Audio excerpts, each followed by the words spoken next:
ప్రకాశం జిల్లా కంబం జన విజ్ఞాన వేదిక ఆధ్వర్యంలో స్థానిక బోర్డు స్కూల్లో మండల స్థాయి చెక్కుముకి సైన్స్ సంబరాలను ఘనంగా నిర్వహించారు. ఈ కార్యక్రమంలో మండల విద్యాశాఖ అధికారిని శార్వాణి ప్రశ్నపత్రాలను విడుదల చేశారు. ఈ సందర్భంగా ఆమె మాట్లాడుతూ సమాజాభివృద్ధికి శాస్త్ర సాంకేతిక రంగాల ప్రాముఖ్యత ఎంతైనా అవసరమని అన్నారు. అనంతరం జరిగిన మండల స్థాయి చెక్కుముకి పోటీ పరీక్షలలో మండలంలోని అన్ని ప్రభుత్వ మరియు ప్రైవేటు పాఠశాల విద్యార్థులు పాల్గొన్నారు.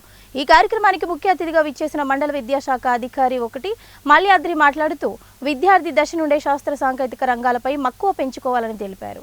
మండల శాఖ అధ్యక్షులు నారపరెడ్డి రమణారెడ్డి మాట్లాడుతూ దేశ భవిష్యత్తు తరగతి గదిలోని 4 గోడల మధ్య నిర్ణయించబడుతుందని అన్నారు. మండల ప్రధాన కార్యదర్శి వరికుంట్ల వెంకటేశ్వర్లు మాట్లాడుతూ సమాజంలోని మూఢనమ్మకాల నిర్మూలనలో జన విజ్ఞాన వేదిక కృషి ఎనలేనిదన్నారు.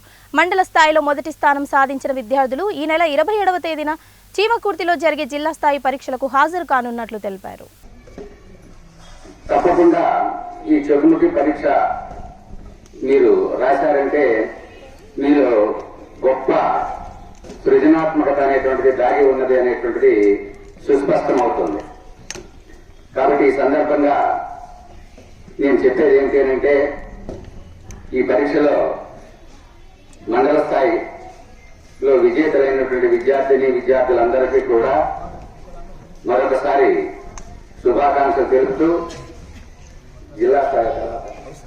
జిల్లా స్థాయి పోటీ పరీక్షలో వెళ్లి ఆ పోటీ పరీక్షలో మన మండలాన్ని అంటే through competition only we can achieve the goals of education కదా.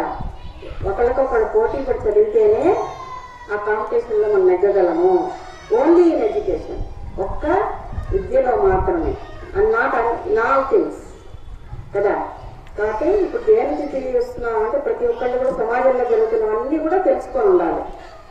మనం గడపలకి పసుపు ఎందుకు పూసుకుంటాము, సూర్యుడు ఎందుకు ఎర్రగా ఉంది, సూర్యుడు టచ్ చేయలేకపోతున్నాం ఎందుకని, వాన పడినప్పుడు ఎలా పడుతుంది వాన, ఓకే.